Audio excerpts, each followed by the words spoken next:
투자 판단의 최종 책임은 투자자 본인에게 있습니다. 안녕하세요, 여러분. 오늘 저희는 정말 흥미로우면서도 어쩌면 약간은 불안감을 줄 수도 있는 주제를 다루려고 합니다. 바로 양자 컴퓨터의 위협, 그리고 그 앞에서 우리의 비트코인이 어떻게 살아남을 수 있을지에 대한 이야기입니다. 네, 안녕하세요. 양자 컴퓨터. 참 SF 영화에나 나올 법한 얘기 같지만 이제는 현실적인 문제로 다가오고 있죠. 맞습니다. 특히 최근에 BTQ 테크놀로지스라는 곳에서 비트코인 퀀텀 코어 0.2라는 걸 발표했어요. 이게 지금 시장에서 엄청난 관심을 받고 있거든요. 네, 저도 봤습니다. 상당히 대담한 발표였죠. 이게 단순히 뭐랄까 기술적인 업데이트 수준이 아니라는 거죠. 지금 비트코인 시장 규모가 2조 4천억 달러, 우리 돈으로 계산하면 3천조 원이 훌쩍 넘어가는데 이 거대한 자산을 양자 컴퓨터로부터 지키겠다.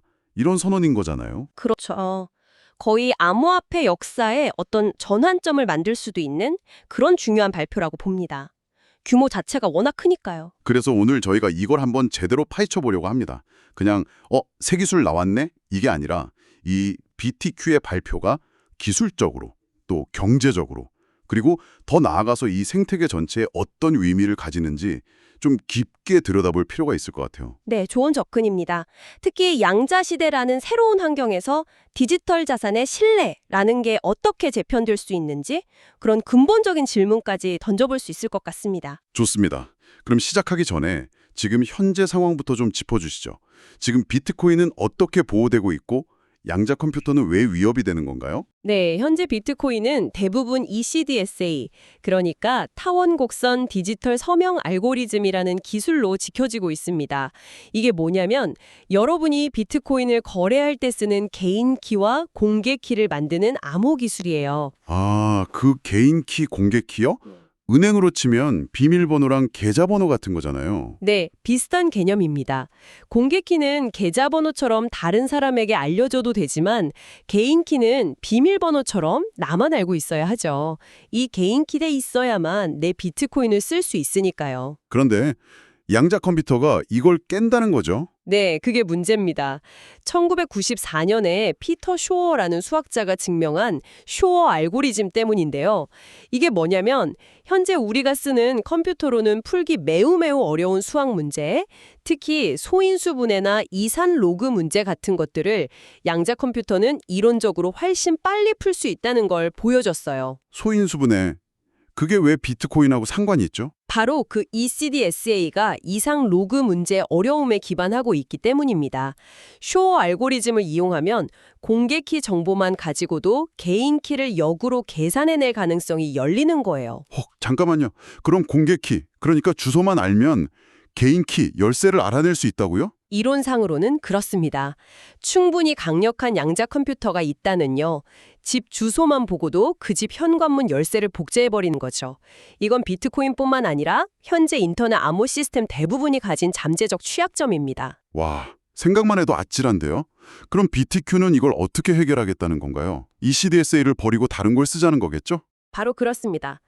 BTQ의 핵심 해결책은 기존의 ECDSA를 양자 컴퓨터의 공격에도 안전하다고 알려진 새로운 암호 기술, 즉 양자내성 암호, PQC, 포스트 퀀텀 크립토그래피로 바꾸자는 겁니다. 양자내성 암호. 이름부터 뭔가 강력해 보이네요. 네, 말 그대로 양자 컴퓨터 이후에도 살아남을 수 있는 암호라는 뜻이죠.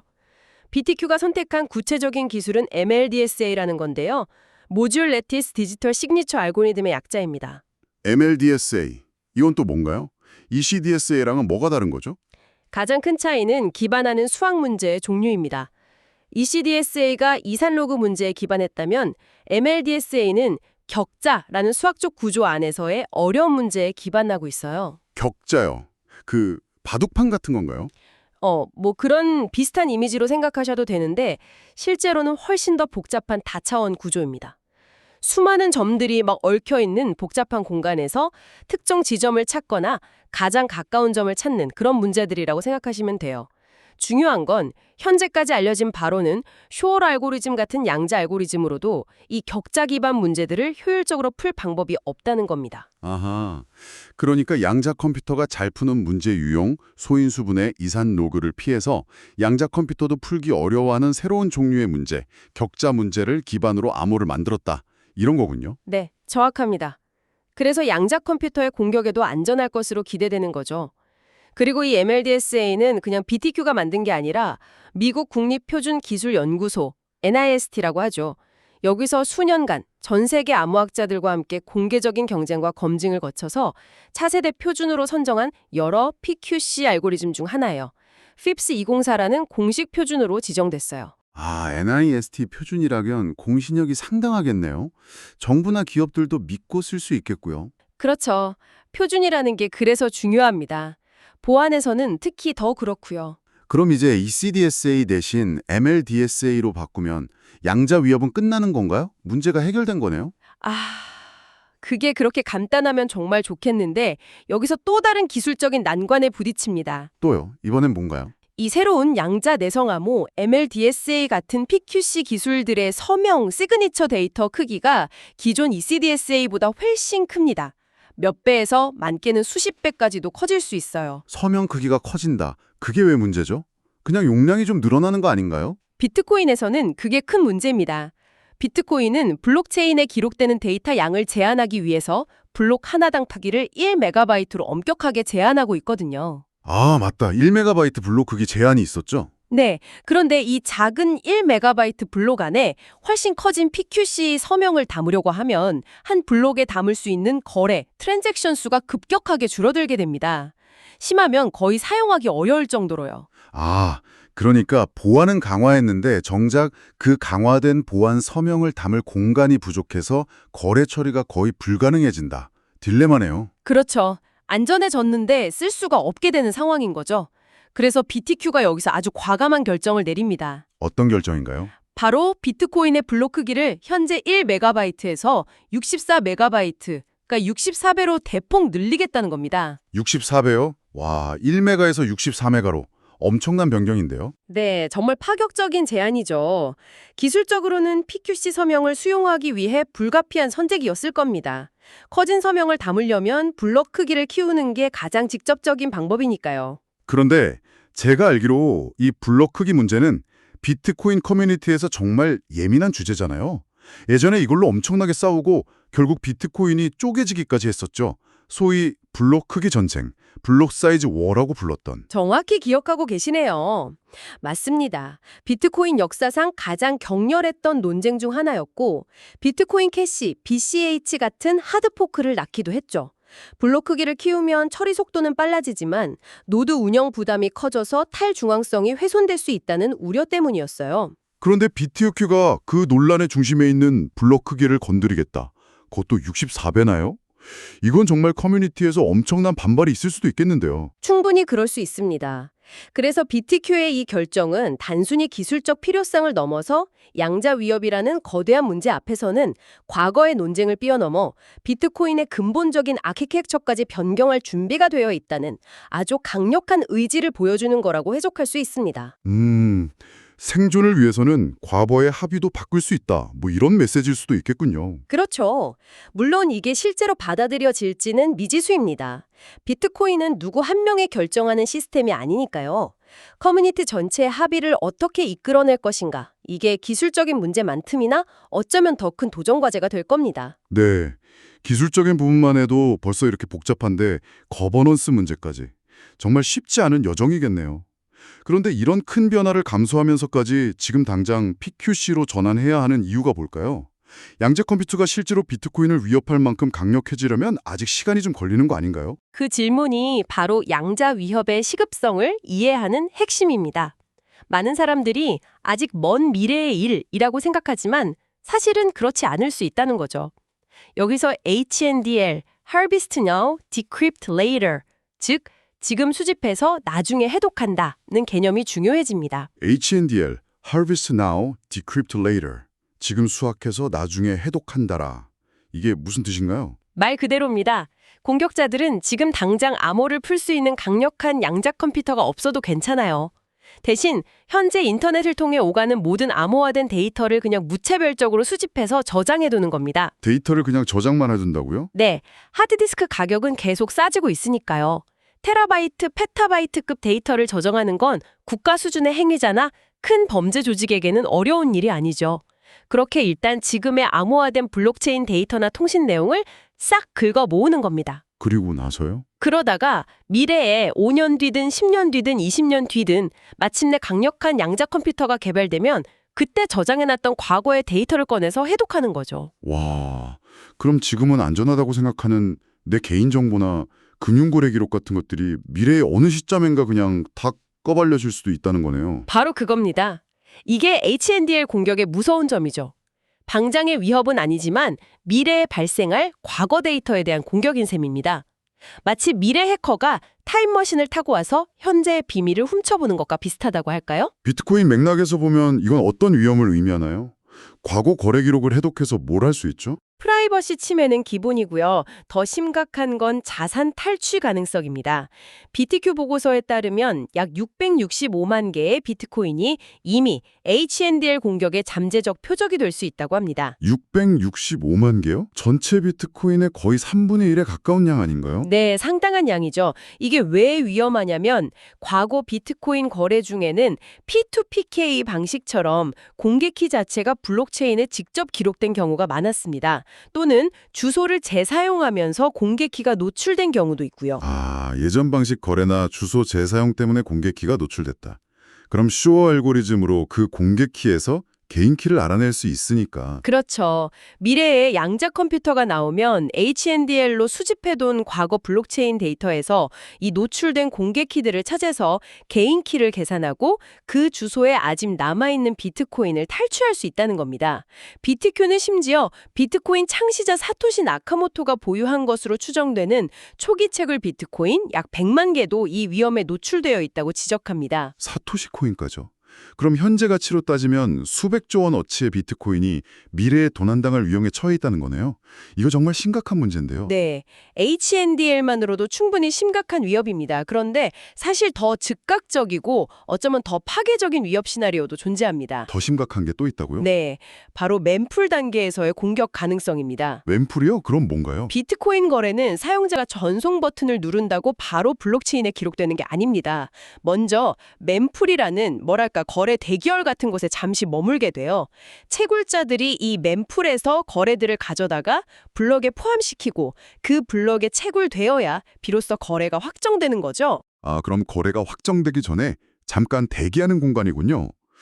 보통 얼마나 걸리나요? 평균적으로 약 10분 정도 걸립니다. 블럭 생성 주기가 10분이니까요. 문제는 이 mempool에 있는 동안 거래를 검증하기 위해 일시적으로 공개키가 노출될 수 있다는 겁니다. 아, 멤풀에서도 공개키가 노출된다. 그럼 혹시 네, 눈치채셨군요. 만약 실시간으로 작동할 만큼 빠르고 강력한 양자 컴퓨터가 있다면 이 10분이라는 시간 안에 mempool에 떠다니는 거래의 공개키를 보고 개인키를 계상해서 원래 주인이 보내려던 곳이 아니라 공격자 자신의 주소로 거래를 바꿔치기 할 수도 있다는 이론적인 가능성이 제기됩니다. 잠깐만요. 그건 HNDL처럼 과거 기록을 터는 게 아니라 지금 실시간으로 일어나는 거래를 중간에서 가로치는 거잖아요. 맞습니다. 거래가 블록체인에 기록되어 확정되기 전에 그 짧은 틈을 노려 자산을 탈취하는 거죠. 이건 정말 비트코인 네트워크 자체를 신뢰할 수 없게 만드는 거 아닌가요? 내가 보낸 돈이 중간에 사라질 수 있다는 건데 누가 비트코인을 쓰려고 하겠어요? 바로 그 점이 핵심입니다. 만약 멤풀 공격이 현실화된다면 이건 비트코인의 가장 근본적인 가치 저장 및 전송 수단으로서의 신뢰 기반 자체를 뿌리째 흔드는 말 그대로 실존적 위협, 이기지스텐셜 스트레치 되는 겁니다. HNDL이 과거에 대한 위협이라면 멤풀 공격은 현재와 미래의 모든 거래에 대한 직접적인 위협인 거죠. 와, 이건 정말 중요한 질문을 던지네요. 우리가 과연 이런 위험을 안고 계속 비트코인을 신뢰하고 사용할 수 있을까 하는? 그렇죠.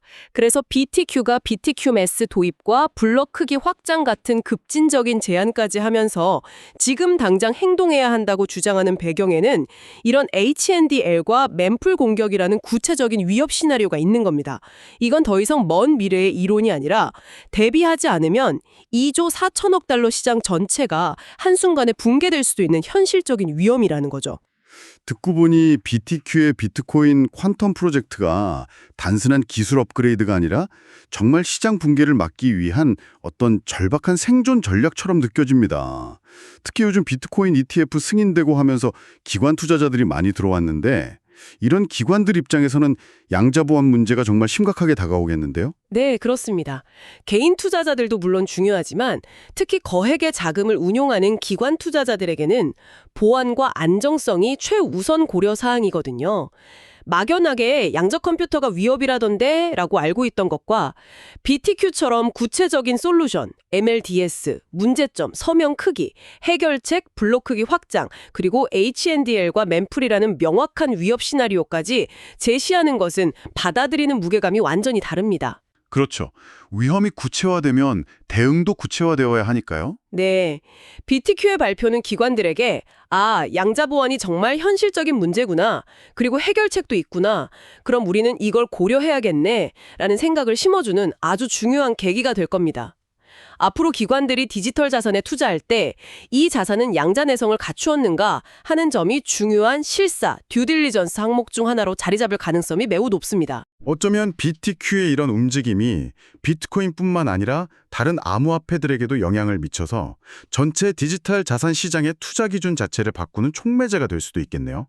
양자 안전 딱지가 붙어야 투자받기 쉬워지는 세상에 올 수도 있겠어요. 충분히 가능한 시나리오입니다. 선도적인 프로젝트가 방향을 제시하면 후발주자들이 따라가는 경우가 많으니까요. 그런데 아까 BTQ가 자체 개발 기술을 대신 NIST 표준인 MLDSA를 썼다고 하셨잖아요. 이것도 뭔가 전략적인 이유가 있을 것 같은데요. 그냥 자기들 기술로 하면 더 독점적이고 좋지 않나요? 그게 보안 분야에서는 조금 다르게 봐야 합니다. 오히려 독자적인 기술보다는 검증된 표준을 따르는 것이 신뢰를 얻는 데 훨씬 유리합니다. 이걸 더 큰 그림에서 보면 아주 중요한 전략적 선택이에요. 왜 그런 거죠? 생각해보세요. 만약 BTQ가 우리가 자체 개발한 세상에서 가장 안전한 양자내성 암호 기술이라고 주장한다면 사람들은 그걸 어떻게 믿을 수 있을까요? 검증하는 데만 엄청난 시간과 노력이 필요할 겁니다. 반면에 우리는 미국 정부 NIST가 전 세계 전문가들과 함께 수년간 검증해서 표준으로 선정한 MLDSA를 사용합니다. 라고 하면 어떨까요? 훨씬 믿음이 가죠. 이미 공신력 있는 기관에서 검증을 마친 거니까요. 특히 정부기관이나 대형 금융회사 같은 보수적인 조직들은 자체 기술보다는 당연히 표준 기술을 선호하겠네요. 바로 그거죠. NIST의 PQC 표준 선정 과정은 정말 치열했습니다. 수많은 후보 알고리즘들이 제출되었고 몇 년에 걸쳐 공개적으로 암호 해독 시도, 성능 평가, 구현 용이성 검토 등 온갖 종류의 검증을 받았습니다. 이 과정을 통과했다는 것 자체가 엄청난 신뢰 자산인 거죠. BTQ는 이 표준의 힘을 활용하는 영리한 전략을 택한 겁니다. 그러니까 가장 믿을 수 있는 표준 기술을 가장 먼저 비트코인에 완벽하게 적용하는 모습을 보여줌으로써 양자 보안 문제에 대한 가장 확실한 해결책은 우리에게 있다고 시장에 강력하게 어필하는 거군요. 기술 리더십과 시장 선점을 동시에 노리는 전략이네요. 네, 정확합니다. 신뢰성과 선점 효과, 두 마리 토끼를 다 잡으려는 거죠. 그런데 BTQ는 여기서 멈추지 않고 한 발 더 나아갑니다. 더 나간다고요? 네, 기술 개발뿐만 아니라 이 기술을 중심으로 한 산업 생태계 전체를 바꾸려는 움직임을 보이고 있어요. 바로 BTQ 재단, BTQ 파운데이션 설립을 통해서요. BTQ 재단이요? 그건 뭐라는 곳인가요? 이 재단의 목표는 단순히 BTQ 기술을 보급하는 것을 넘어서 양자 내성 암호로의 전환이라는 이 거대한 산업적 변화를 주도하는 것입니다. 예를 들면 관련 기술들을 오픈소스로 개발하도록 지원하고 다른 기업이나 개발자들이 쉽게 PQC를 도입할 수 있도록 마이그레이션 프레임워크 같은 도구를 개발하고 또 국제적인 표준화 활동에서도 리더십을 확보하려는 목표를 가지고 있습니다. 와, 단순히 기술 회사가 아니라 거의 산업 표준을 만드는 기관 역할까지 하겠다는 포부네요. 그렇죠. 특히 BTQ가 의장직을 맡고 있는 큐엔사 퀀텀 인터넷 스탠다드 얼라이언스라는 조직과의 연계를 주목할 필요가 있습니다.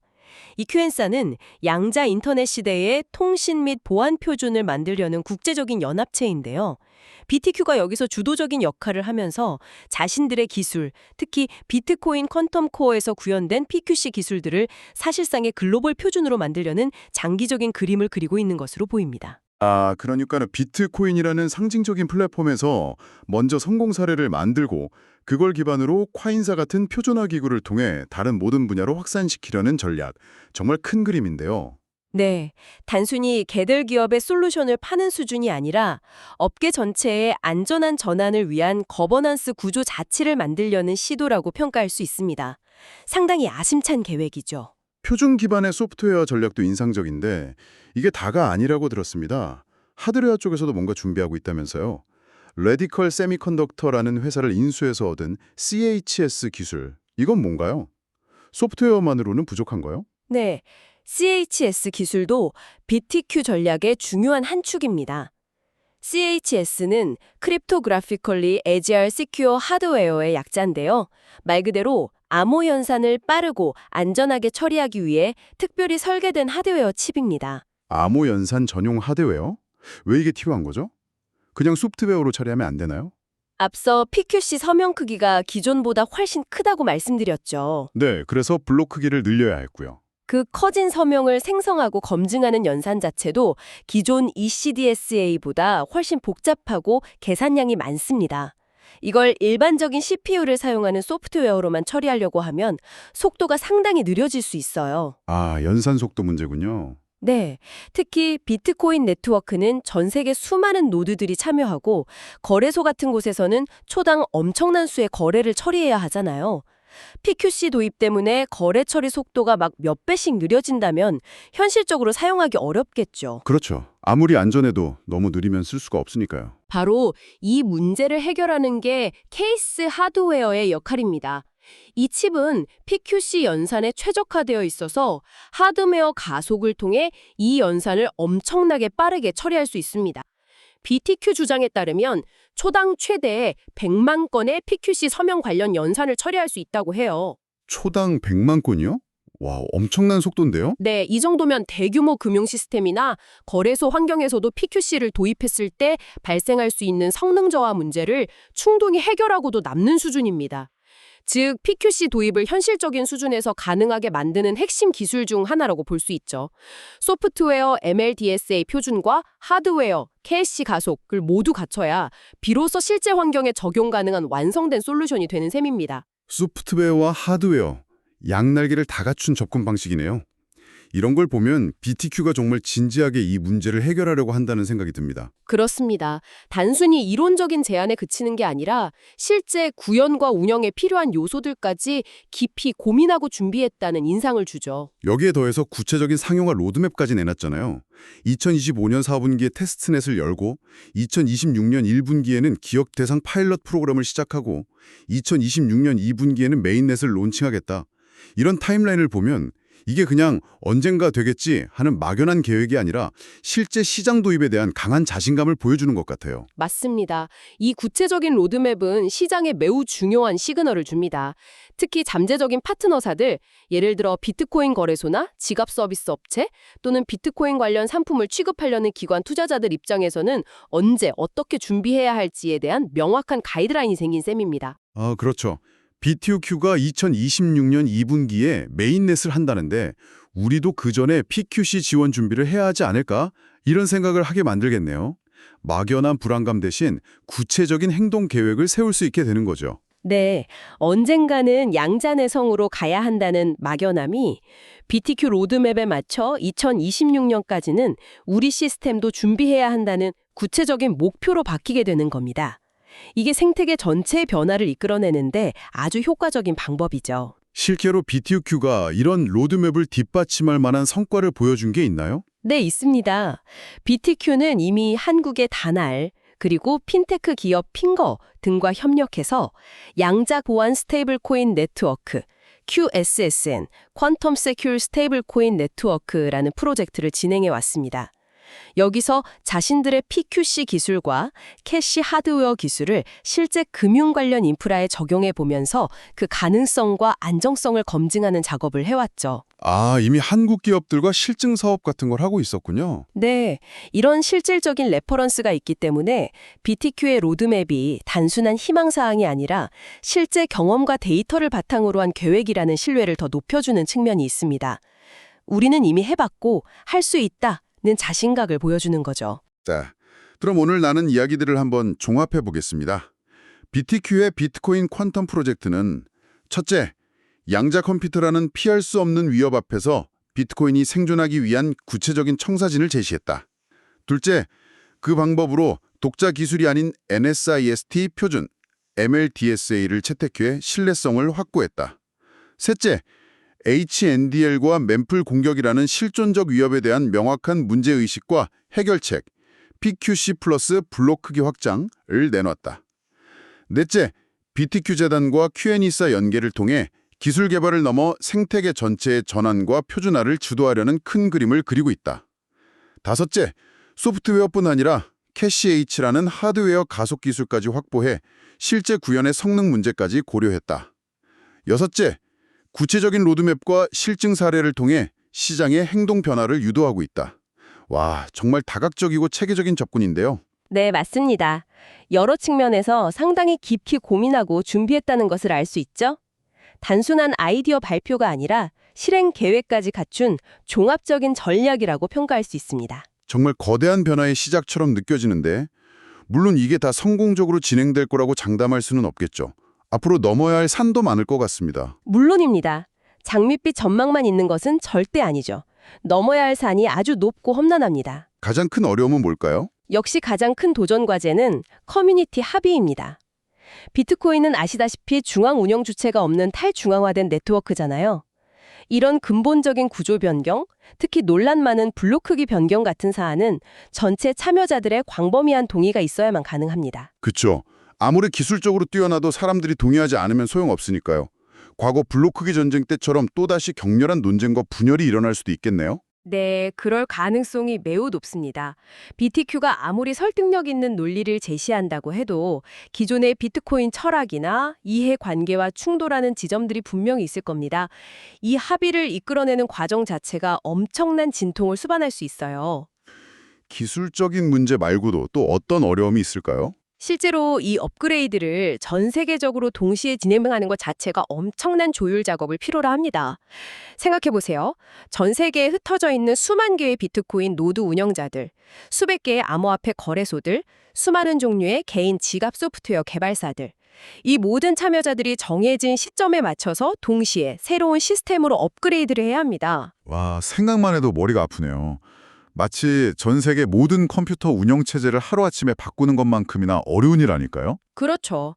누군가 하나라도 업그레이드를 안 하거나 잘못하면 네트워크가 분리되거나 심각한 오류가 발생할 수도 있습니다.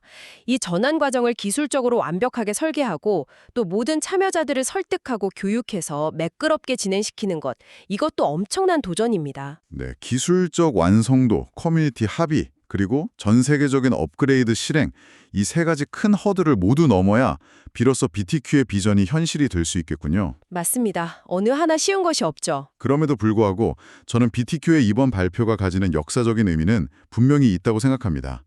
어쩌면 그동안 많은 사람들이 설마 하면서 애써 외면하고 싶었을지도 모를 양자 위협이라는 문제를 정면으로 공론화시켰다는 점, 그리고 현재 시점에서 가장 현실적이고 신뢰도 높은 해결책을 구체적으로 구현해서 보여줬다는 점만으로도 큰 의미가 있지 않을까요? 네, 저도 그 점에 동의합니다. 결과가 어떻게 될지는 아직 알 수 없지만 이 발표 자체가 암호화폐 역사에서 중요한 이정표가 될 가능성은 충분합니다. 비단 비트코인뿐만 아니라 이더리움을 포함한 다른 모든 블록체인 프로젝트들에게도 우리도 양자내성 준비해야 하는 거 아니야? 라는 질문을 던지게 만들었으니까요. 그렇죠. 4조 달러가 넘는 전체 암호화폐 시장이 앞으로 어떻게 진화해야 살아남을 수 있을지에 대한 중요한 방향성을 제시했다고 볼 수 있겠네요. 네. 그래서 마지막으로 오늘 저희 이야기를 들으신 여러분께 이런 질문을 한번 던져보고 싶습니다. 어떤 질문인가요? 비트Q의 이런 행보가 과연 비트코인 생태계 안에서만 영향을 미칠까요? 아니면 말씀하신 것처럼 이더리움, 솔라나, 기타 등등 수많은 다른 블록체인과 디지털 자산들의 보안 표준에도 마치 도미노처럼 연쇄적인 변화를 일으키게 될까요? 충분히 그럴 수 있을 것 같은데요. 비트코인이 움직이면 다른 알트코인들도 따라가는 경향이 있으니까요. 더 나아가서 한번 생각해보면 이 양자내성으로의 전환이라는 것이 단순히 암호기술 하나를 업그레이드하는 것을 넘어서는 의미를 가질 수도 있습니다. 우리가 지금 인터넷에서 정보를 주고받고 온라인으로 금융거래를 하고 디지털 신원을 증명하는 방식들, 그 모든 것에 기반이 되는 신뢰, 시스템 자체를 근본적으로 재설계하는 과정일 수도 있지 않을까요? 와, 신뢰 시스템의 근본적인 재설계라 정말 거대한 이야기네요. 네. 어쩌면 우리는 지금 양자 컴퓨터라는 새로운 기술 혁명 앞에서 디지털 문명의 다음 단계를 어떻게 준비해야 할지에 대한 아주 중요한 논의의 시작점에 서 있는 것일지도 모릅니다. BTQ의 비트코인 퀀텀 코어는 그 논의에 불을 지핀 중요한 계기라고 생각하고요. 이 질문에 대한 답은 앞으로 몇 년간 우리 모두가 함께 찾아가야 할 것 같습니다. 여러분도 한번 깊이 생각해 보시면 좋겠습니다. 네, 정말 흥미로운 질문을 던져주셨습니다. 오늘 양자 컴퓨터 위협과 BTQ의 대응 전략에 대해 깊이 있는 이야기 나눠봤는데요. 기술적인 내용이 많았지만 우리 디지털 자산의 미래와 직결된 중요한 문제인 만큼 여러분께도 많은 도움이 되었기를 바랍니다. 항상 여러분의 성공 투자를 기원합니다. 내용이 좋으셨다면 구독, 좋아요 부탁합니다.